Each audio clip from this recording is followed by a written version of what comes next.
Shalom, selamat berjumpa kembali di acara nutrisi kita.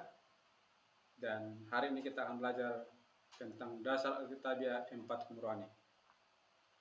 Kita akan belajar mengenal pokok-pokok isi 4 hukum rohani. Apa itu 4 hukum rohani? Bagaimana cara menggunakan 4 hukum rohani? Apa manfaat menggunakan 4 hukum rohani? Apakah di sini ada yang belum pernah lihat buku 4 hukum rohani? Kalau masih ada, nanti setelah materi ini adik-adik bisa akan di follow up oleh kakak mentor ya. Kita lanjut.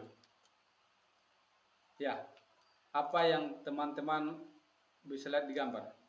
Teman-teman bisa observe kira-kira mereka sedang apa? Apa yang mereka bicarakan? Ya, benar sekali. Mereka sedang membahas tentang 4 hukum rohani.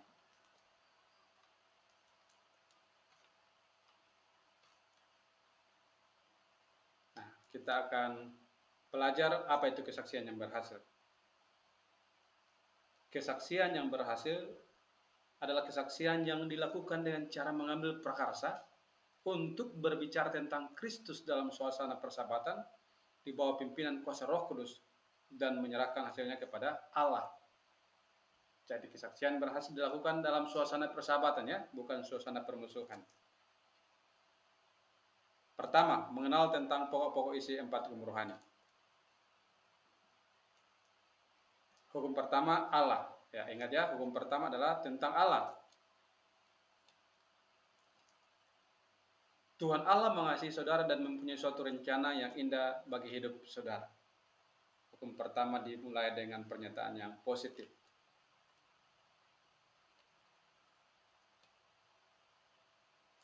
Pokok-pokok dalam hukum pertama ini, dia berbicara tentang Allah yang mengasihi manusia. Bisa dilihat di Yohanes 3:16, dan juga rencana Allah bagi manusia adalah supaya mempunyai hidup yang berkelimpahan. Itu terdapat dalam Yohanes 10 ayat 10b. Dan yang kemudian ada Allah menjadi sentral dari pemberitaan Injil.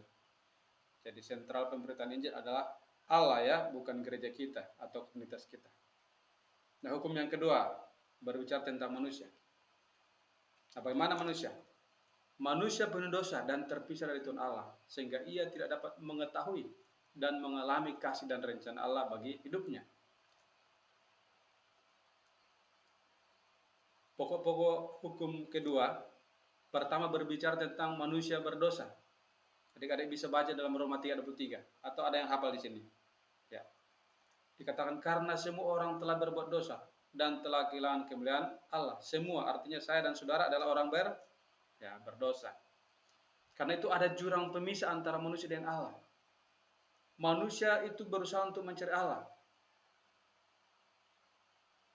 Kita tahu bahwa upah dosa adalah maut, Roma 6 ayat 23.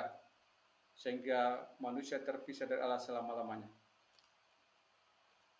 Nah, manusia berusaha mencari Allah dengan usaha sendiri, dengan amal, perbuatan baik, beribadah, tetapi tidak dapat sampai kepada Allah karena dihalangi dosa.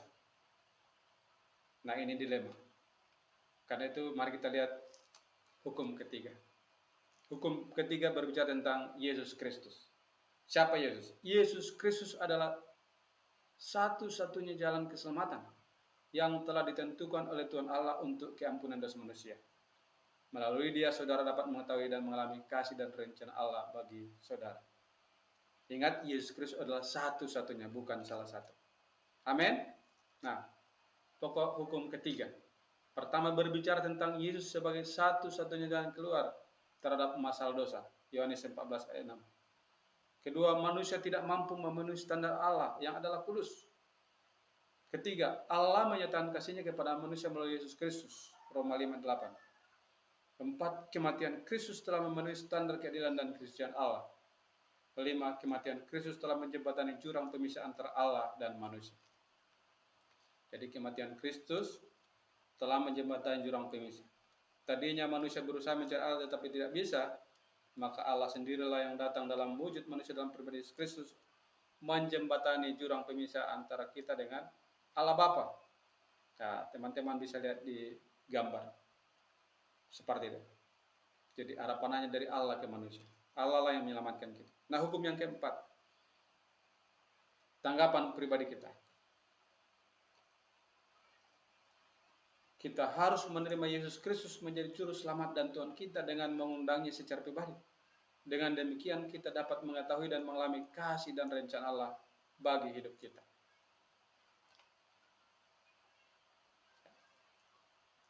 Pokok hukum keempat berbicara tentang tanggapan pribadi setelah mengetahui jalan keluar dari masalah dosa.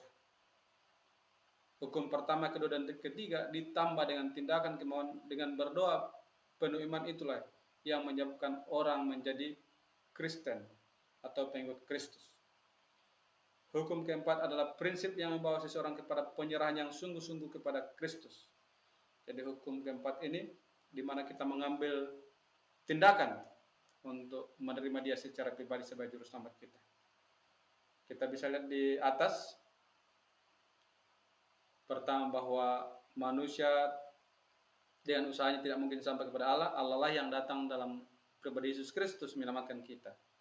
Kemudian bagian kedua di sebelah kanan adalah lingkaran orang yang memimpin diri sendiri. Lalu bagaimana supaya dia dipimpin Kristus? Dia harus mengambil tindakan kemauan, mengundang Kristus untuk bertahta di atas tahta hatinya, sehingga dia dipimpin oleh Kristus, atau dia menerima Kristus sebagai Tuhan dan Juru Selamat pribadinya. Nah, kita akan masuk ke lokakarya pertama. Kita akan menghafal isi 4 hukum rohani. Jadi poin-poin yang tadi kita akan hafal secara singkat. Apa tujuannya? Supaya menolong setiap adik-adik pelatihan dapat menghafal ringkasan isi 4 hukum rohani secara sederhana. Nah, karena itu kita akan hafal bersama-sama. Hukum pertama berbicara tentang apa tadi? Berbicara tentang Allah.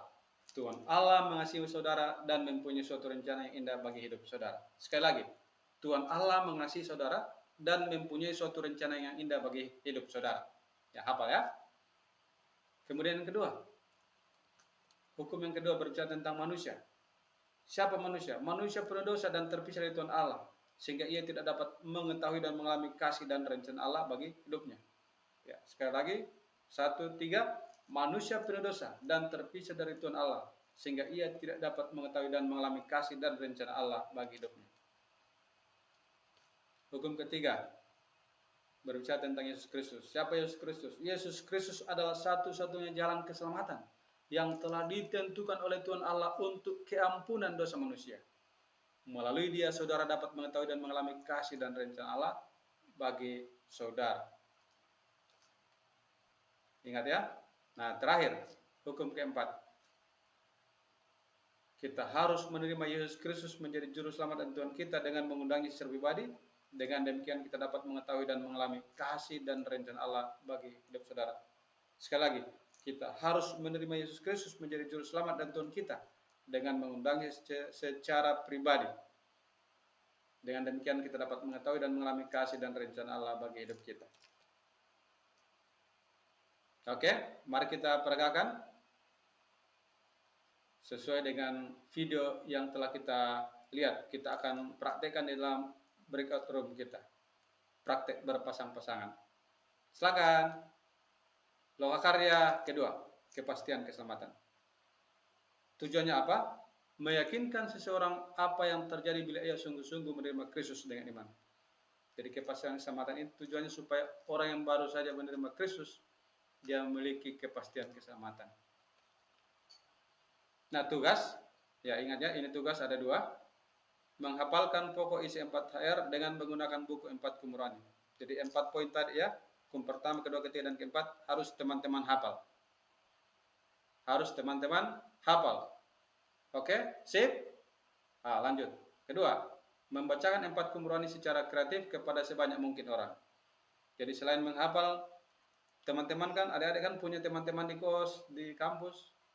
Tugas kalian adalah membacakan 4 hukum rohani ini kepada teman-teman itu. Sebanyak mungkin. Terserah kalian. Pokoknya sebanyak mungkin. Siap? Mantap, lanjutkan.